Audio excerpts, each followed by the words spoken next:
Bangladesh versus Saudi আরব। বাংলাদেশের মোট আয়তন ১,৪৭,৫৭০ বর্গ কিলোমিটার। সৌদি আরবের মোট আয়তন ২১,৫০,০০০ বর্গ কিলোমিটার। বাংলাদেশের মোট জনসংখ্যা ২১ কোটি।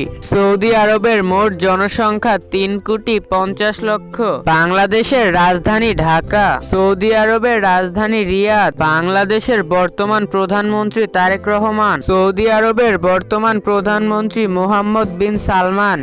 বাংলাদেশের মোট জিডিপি ৪৫০ বিলিয়ন ডলার। সৌদি আরবের মোট জিডিপি ১.২৪ ট্রিলিয়ন। বাংলাদেশ বিশ্বের ধনী দেশগুলোর মধ্যে ৩৫তম স্থানে রয়েছে। সৌদি আরব বিশ্বের ধনী দেশগুলোর মধ্যে ১৯তম স্থানে রয়েছে। বাংলাদেশকে রক্ষা করার জন্য ৩ লক্ষ সেনাবাহিনী রয়েছে। সৌদি আরবকে রক্ষা করার জন্য ৪ লক্ষ সেনাবাহিনী রয়েছে। দেখি কোন দেশের ফ্যান বেশি। বাংলাদেশের ফ্যান হলে লাইক দিন, সৌদি আরবের ফ্যান হলে কমেন্ট করুন।